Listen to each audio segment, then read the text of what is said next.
it's like the big wind up, you know. It's New Year's every time here at the Path Forward Live. It's we New gotta Year's countdown we gotta every. bring on like kazoos and just We like do, make we it. do, dude. The party. I don't even know what you call those things that you blow into, right? Is that a Yeah, kazoo? totally. There's like Roxy and Akila are just our special effects people. Like, That's right. We're here. Well, Happy New Year, everybody. Happy New Year to you Happy New all. Year. Yeah, 2023, 22 is in the rearview mirror. I was actually driving. I don't think I told you at the at midnight at the changeover. I was driving Oh, was to that pretty go. dramatic? Was that- No, it was beautiful actually. It was really nice. I was driving up in Washington on the way back to my mom's house. I actually went to go run some errands. We're gonna kind of talk about today, just so you know what we're creating, maybe leaving a little 2022 behind us, and what we're creating here at the Path Forward.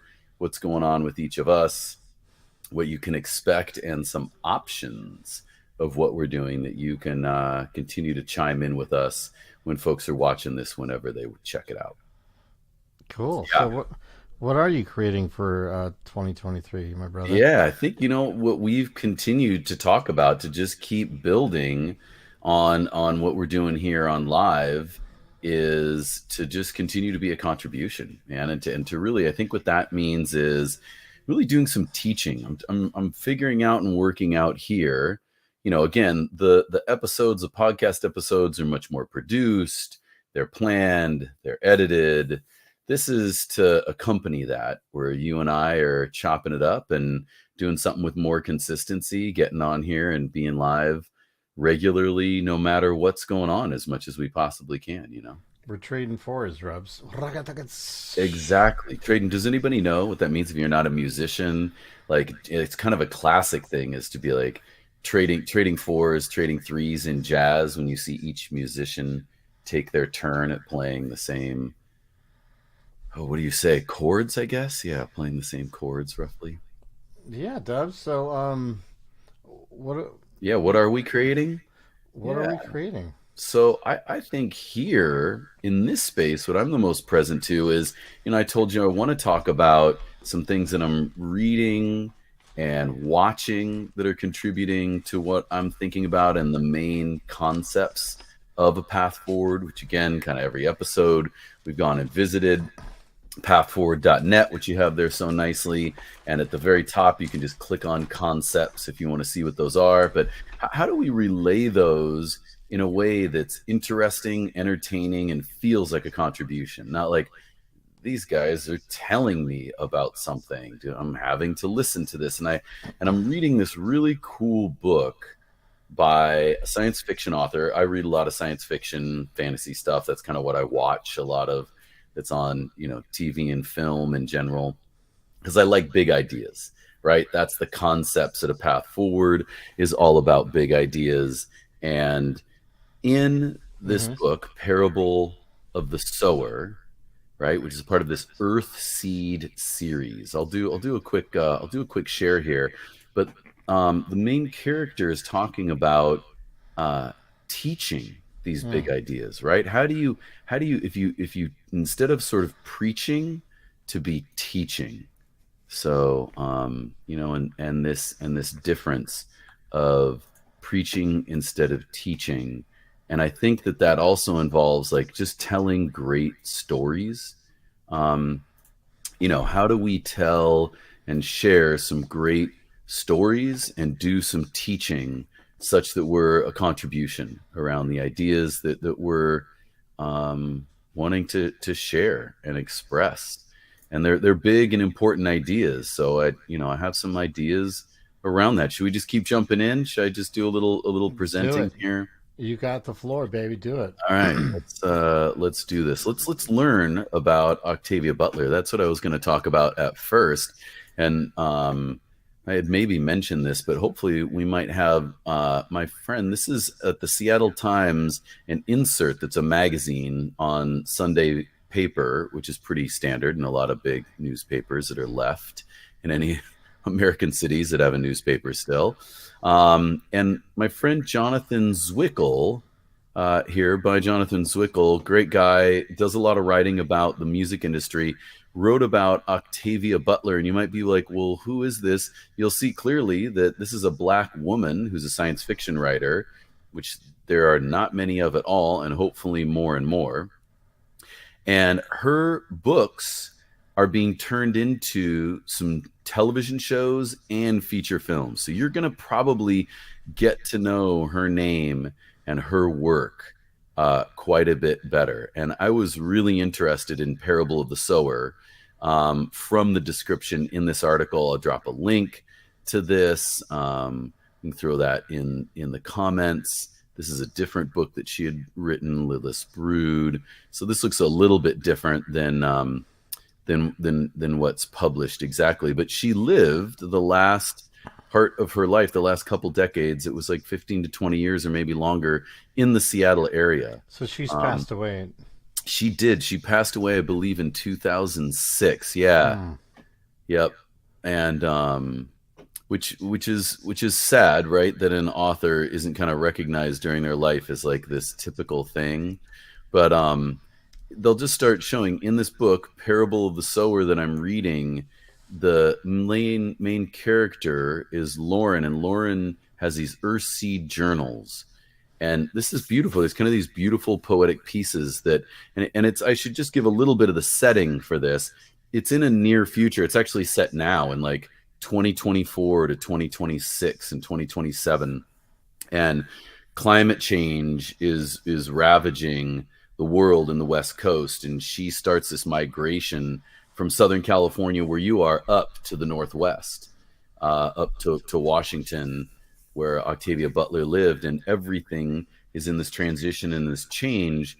But she talked about God is change. There's this interesting website here I'm going to actually flip over to for us to see.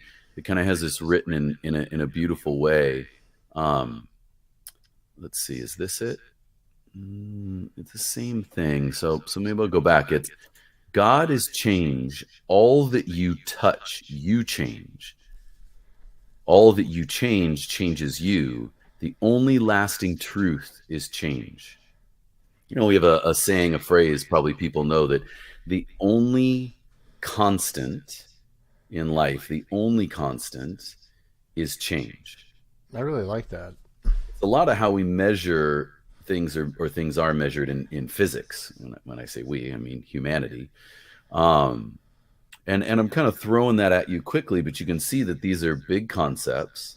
There's a truth there, a truth that I think is lasting and is interesting. And this character is in this book. You know, it's sort of the author working out, how do I relay these big ideas? And she's telling this really captivating, engaging story about survival and being smart in surviving climate change and devastation. And, you know, we keep seeing things like that happening, and how to relay these ideas, and starts talking about teaching around them. And I think that's also, you know, this author is telling a really good story. And I'll just stop sharing for right now. The other thing that I did with a friend, a mutual friend of ours, is we watched The Wire, the TV series. And, you know, I'm a big fan of great series. I, know you because we lived in Los Angeles and I worked in film and TV for a good chunk of my career. And I had never seen The Wire, for all of its accolades and critical review. And oh my God, I don't know. I couldn't get started. And I thought, it's kind of dated now. If anyone has never watched The Wire, it is so timeless. It is so classic. The characters are incredible. The casting is phenomenal. You will recognize so many incredibly, particularly excellent Black actors and actresses that you'll have seen in so many other films and TV shows. Wendell Pierce being atop that list. The characters are incredible. The storytelling and the writing are the finest I've ever watched. I literally was gobsmacked. I finished it last night and just thought, and the thing that's so cool, it's a journalist, again, just to hook this on, it's like, you're talking about a TV show. Why? because again, it's someone telling a story, and in the case of The Wire, impeccably, it's almost like a documentary about the streets of Baltimore Mm. and the culture of drugs, drug violence, murder, and from multiple angles. They kind of pick up across 5 seasons. They take a different angle from like the cops and being in the streets, and then from the drug dealers, and from the harbor where it's coming in, and then from the politicians and the corruption there and their struggles, and from the journalists. The show creator was a journalist at the Baltimore Sun, and you see the same world from like 5 different perspectives or angles that all continue to interweave with each other. And it shows you why you can't just say there's a simple fix to these complex problems. Hmm. Yeah, I haven't seen it. I'm Oh now. my God, dude. You watched all 5 seasons? Yeah, and you and I watched. I kept telling our friend Pember about, who's been on the podcast. We did, an encyclopedia of Marvel and other content, as kind of like our content guru for a path forward. So again, we're not going too off the rails. We did a great show about Marvel and D23, where Disney and Marvel announce, and Star Wars, a lot of their content. And we watched an Italian show that I think was extremely influenced, now I know, by The Wire, called Gomorrah, right? You and I think, both watched Gomorrah, about the gangs and the drug trade and mafia of Naples. Of Naples, yeah, the Camorra with the C, yeah. Camorra, thank you. Yeah, and then I think the show is maybe actually called Gomorrah, like. Uh-huh. There's a movie and the show as well. Yeah, that is the only other show I've ever seen that documents so entertainingly these complex problems. What are we doing here at A Path Forward and trying to do what we're talking live is how do we share these complex problems? How do we teach around them? And so to do that, I think that, it's a dialogue first and foremost. People continue, they watch this at different times. They're chiming in with some comments, letting us know what they think, what they want to learn about. I think some things that are right at the tip of our fingers that are related to, your work in the world that we've talked about. Brian Kirby White, who you just saw recently right around the holidays, who we did our last episode 5 with, about the leadership space in his book, and our friend Stephen Morton with Vibrant Payments, which is a payment processing solution for people in business. All of this, I think, is to touch our personal lives and our business lives. I always feel like we're going to keep connecting to, and I keep connecting to, business, because that's a part of, who I am, who you are as an entrepreneur, and that's really one of the biggest levers in our world too, right? Like if you want to change something, to me, politics takes a long time. Let's say that, until something changes. But when you start including and moving levers in business moves faster and kind of leads. And, I've said before, I said in a live video that I streamed from the market, and one of our big concepts is about voting. And we've talked about that, and how important, we manage our money online, right? That's our business. So business can change a little bit faster. And I'm wondering if, what I'm thinking about here in part of the new year is like having Brian Kirby White back on with you and I, just to chop it up and do some teaching, like do a little teaching around the leadership space that could impact anyone who watches or listens in their place of work, particularly if they have any kind of a management or leadership role, but no matter what your work hierarchy is. I think the same thing for you, man. We've talked about all of your knowledge at this huge transition in the industry of jewelry on many topics, but one that always comes to the top is lab grown diamonds versus natural diamonds. I think, we talk about, you've continued to discover, a lot of people are still learning about that. And like, what does this really mean? Is this lab grown thing because it's cheaper? Is it cheap is it not as good somehow? Yeah, it's perception of value, it's desire, it's, like, and we see that throughout history with various gemstones, like pearls, right, had their day. Diamonds when they first came out, emeralds. So Mm. there's this cycle, I think. Obviously, it's just that's a fascinating thing. Like, what gives something its value? Well, it's just the idea of this guy, she has it, and so I need it too. But does that thing actually have any inherent value? It's Yep. crazy, and it's a crazy thing when you talk about jewelry. But And yeah, just to answer that question for us, just briefly, just to get a little taste, because I think this is value. Are lab grown diamonds lower quality than natural diamonds? no, not at all. They're the exact same composition. They're the exact same thing. So you imagine some mine diamonds just take a lot longer to create because it happens naturally, right? In the earth? Deep within the Earth's mantle. Mm. Whereas lab grown diamonds are the exact same thing, but man, we've actually figured out how to replicate the mined process, the natural process of that high temperature, high pressure. I'm not sure how much time we have, but I, I was mentioning to you about Damar Damar Hamlin, right? Just a quick little news thing about the Oh but yeah, my the God! They get you. Were you watching the NFL game yeah live? Come back to our lessons about jewelry for sure. But yeah, we're here to chop up whatever's on our mind and entertainment stories. Talk about a story. yeah, it's like just tangentially like what came up Were for you me for were that. you watching I was that watching live? the game with my dad last night, and they come back from a commercial break, and they didn't show the actual hit. So he was bringing down a Cincinnati player, and the way that he brought the guy down, the guy had so much momentum that basically what I think happened was the running the offensive player that was running with the ball that Hamlin took down. The Landed on his Cincinnati. chest. I think that's what happened.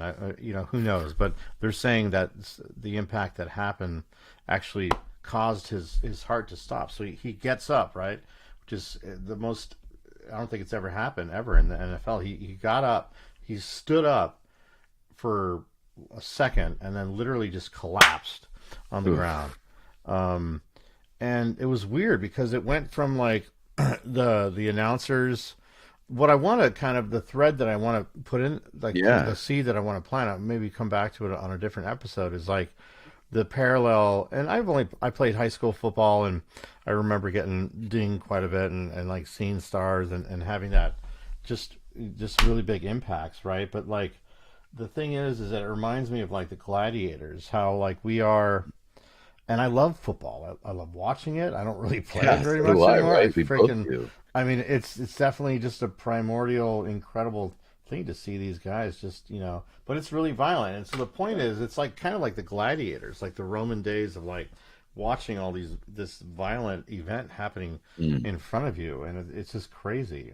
It is the modern gladiators. It is. They call it that, I mean, So oof. I just hope this guy, I heard a news report. I didn't watch the game, but there was, some like quote from a cardiologist that if your heart is interrupted at exactly a particular moment, which is rare, but that the electrical pulse that moves our heart can be interrupted, but that thank goodness the fact that they have medical staff and medics in the stadium, and he got treated he got so CPR, quickly, yeah, right away. CPR, and I guess a defibrillator, that they restarted his heart and got it Wow. going, but they're sedating him, and hopefully, I mean, yeah, life goes fast, man. I mean, I know someone who their parent just passed away. Wow. And I've had a couple of people in my life, nothing directly for me, but like indirectly have lost someone in this last 2 weeks. Oh my goodness. 2 or 3 weeks, and it really is something to realize, and that always, I think, is a wake up call in a way for me, that fragility of life. Um, Sure. I mean, I'm reading about Octavia Butler, and she was only 58 when she passed. yeah, Um, yeah, and yeah. so much. When did you get turned on to her? Recently, It or? was just recently, and I have to admit, to be completely honest and authentic, of a lot of science fiction authors that I've read, and I've heard her name. It's not that I'd never heard her name, particularly with, there's a very famous white woman who's an author, Ursula Le Guin, who I know some other authors that are connected to her, and she lived in Portland, Oregon, and passed away as well. And you know, hopefully there will be more and more women authors. I think that is happening, and particularly women of color. Um, and it was this article written by my friend Jonathan Zwickel, who I'd love to have on with us at some point. I will have on for a more organized episode of the Path Forward. We've talked about that. He's an incredible individual, an encyclopedia of music. He's done a lot of Wow. music culture journalism. Because he's a music and culture journalist, he put together this whole piece in a series of interviews and brought in other artists and people who knew Octavia Butler and talked to her. And I think Netflix is doing 2 shows, and then there's a feature film of the book that I'm reading, which I'm really excited about. It's incredibly timely and powerful. So, and then Kindred is adapted by FX. I guess it came out in Yeah, exactly. December, right? Yep. Yeah. And I'll drop, I want to, we keep talking about it, but let me see if I think who has the controls, but I think maybe I can drop in, or I might have you drop in.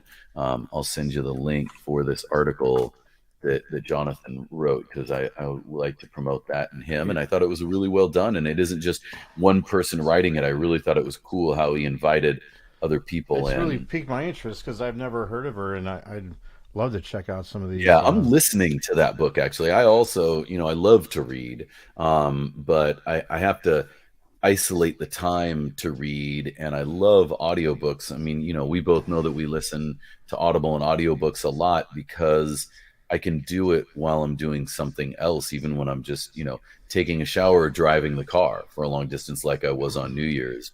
Oh, thanks so much, man. That's great to drop that link up there. Um, yeah, and it's just a beautiful way to share these important concepts.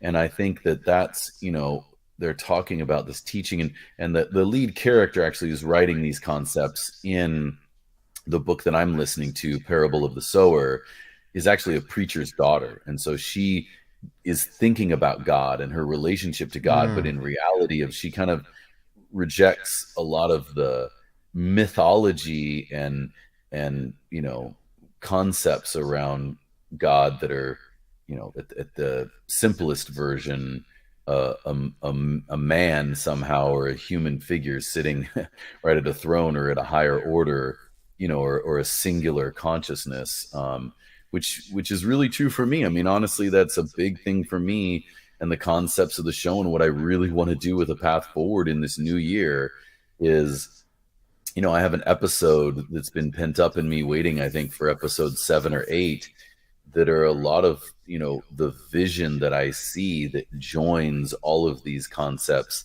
traveling through what I call the threshold. You can see that just on the homepage. If you just go to pathforward.net, you'll read the first text there, and I describe what I mean by the threshold. Climate change is a physical part of that, but I also think there's a cultural threshold that we're going through. And I think part of that is our understanding of our spiritual life and what has the most meaning, and even God. And to me, the fact that constant change is a truth, and a consistent, that is one of the ways that we actually tangibly interact with, if you want to say God, or great, whatever you want to say, that is a part of our experience, as human beings in this reality and in this universe. I always I love this saying around that's not in this book. My favorite bumper sticker or saying, that's where I saw it, is Hmm. first thought is, God is far bigger than any one religion or book, right? If to me you're For actually sure. talking about the force of creation of life, life is created, and life, then that isn't, to me, every one of the paths of spirituality that you and I practice, some together, and others are, the sum total of those can start to paint a fuzzy picture at best, probably. Yeah, and this, awakening or transition, I'm not sure if that's the word that you just Yeah, used, that yeah. you talk about, like, this movie that I was watching with my dad. Just I'm talking Mm. about history and human beings' amazing ability to kill each other and to many times in the name of religion. I'm Muslim, you're Christian. The Crusades, the vast majority of modern European history. It's absolutely insane that even in 2023 now, that like we're not going to go anywhere unless we can figure out how to be good to each other, because no Yep. matter what technology we have, no matter what advances we have in technology or any other fields, the ethics portion of it is so important. And I definitely want Yep. to get Brian on, because Brian Kirby White, the author of The Leadership Space, who's our good mutual friend. Yeah. I had a great discussion about him over New Year's about this, about ethics and Mm. you know the Yeah. topic of reparations, actually, and Yeah. all the implications of that, and just like ethics, period. And so we got to get him on. We can always turn, that thing you're talking about, whatever technology we invent, because I do believe in technology. I do believe, Sure. like, biochar is a technology that's a real solution to climate change. Is very, very old technology. That's why I like it. It's not something new. It's charcoal technology, Hmm. which has been around for hundreds, thousands of years. But we can always turn that against each other, right? If we don't have that ethics, if we don't learn something that's beyond I'm right, you're wrong, and there is this next level of truths, of concepts, of intelligence that we are coming into at this time in this era, that is a truth like change, you know, is a truth, like it is constant.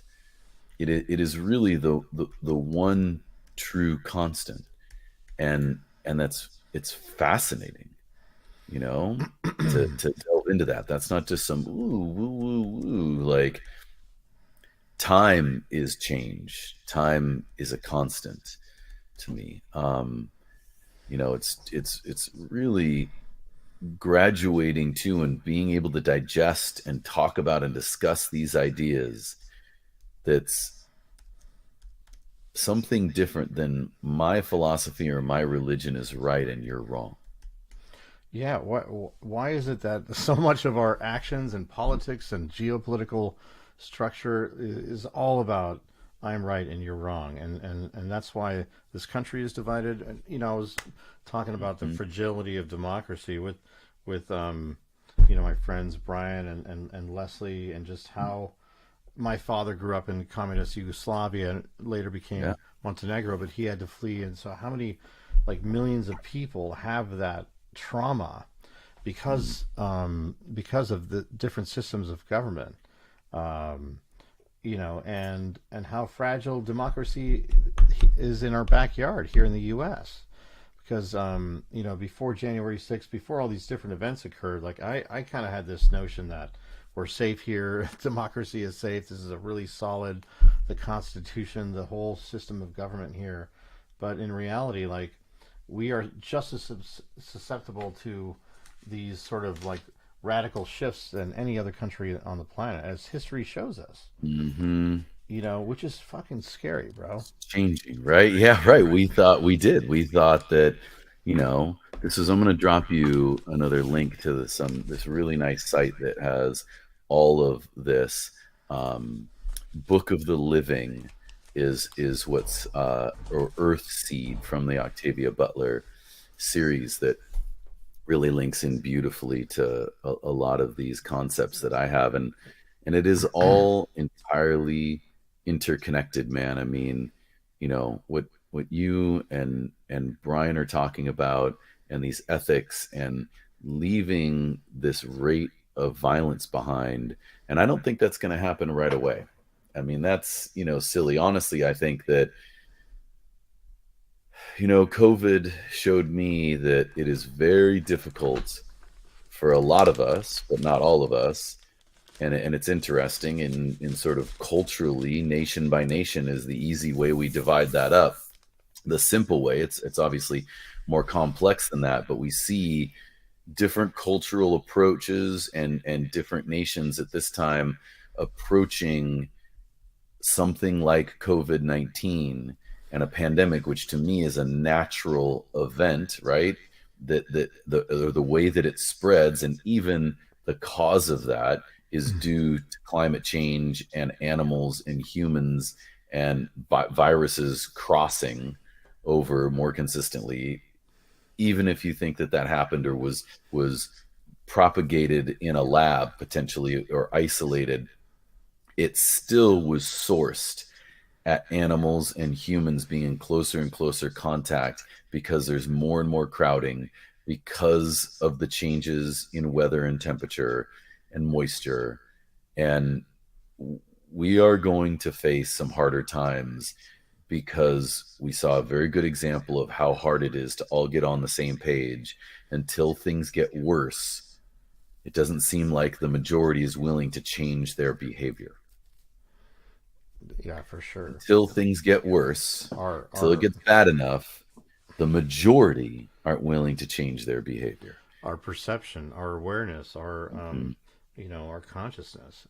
But I And think that there's what you and I are interested in, and in sharing these ideas, and how can we have this kind of a discussion and a back and forth with the people that are listening, with each other, to invite that in a very authentic way, and to invite in other people who are thinkers and can share ideas and concepts with people that are readily tangible, you know.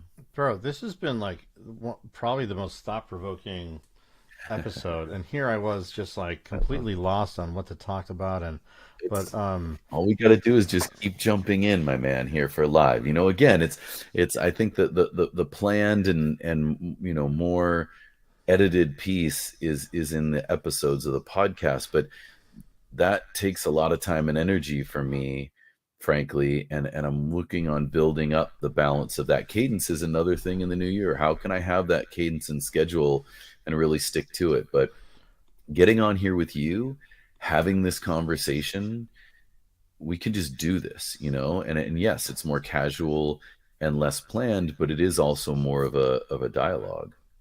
no, this is fucking great. Are you kidding me? This is awesome.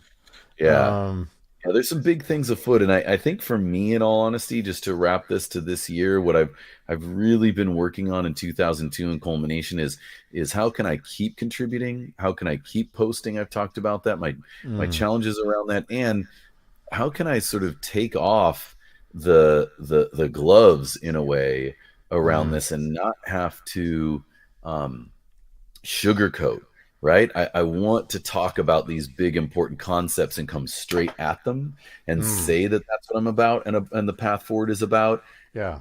and balance that with how to do that in a way that is more about teaching and about a dialogue, and that is engaging and feels like a contribution. And those are some lofty challenges for 2023, Yeah. but here we go. Here we go, baby.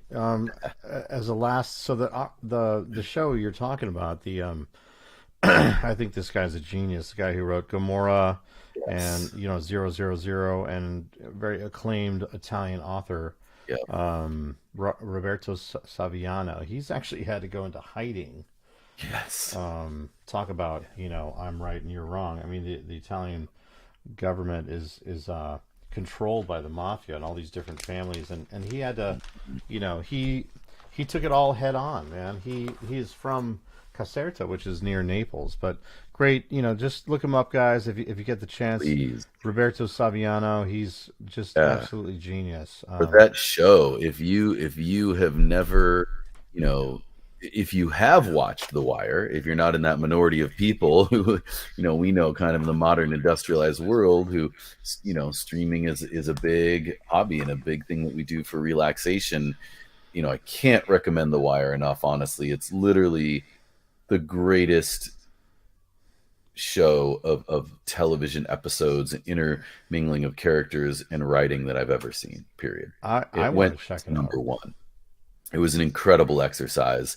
But and I It's just put 20 up years David old. Simon is the creator. I know, man. But if you have seen that, and you may not have seen the Italian version, which is available, at least it was for us on HBO Max also, Gamora, as you put, it is just incredible. And again, they're both violent. They're both very violent. I mean, I will say that, talking about football and violence, I like that directness, though. I like the catharsis of violence in part Y- from myself. That's something to talk about. Yeah, and Italians are get very upset because they don't want to be generalized. But I mean, it's a reality that's happening over there, and at the very least, I think like checking out this this different work that the author has done, Saviano.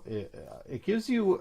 I think a lot of Americans have this idea that, and I like the mafia is the Godfather, and they equate it with like the Sopranos and a bunch of cheesy, Mm-hmm. guys in Jersey or like Providence, Rhode Island, like in the suits, and that's not what's going on right now. I mean, guys are doing drive-bys on Vespas now, so it's Mm-hmm. not that That's what it I'm really not is. I'm not proud of it, but it No, gives a no. realistic depiction of like the inside of what's happening. It's all poverty, right? It's the same economic drivers that are driving all this activity. Yes.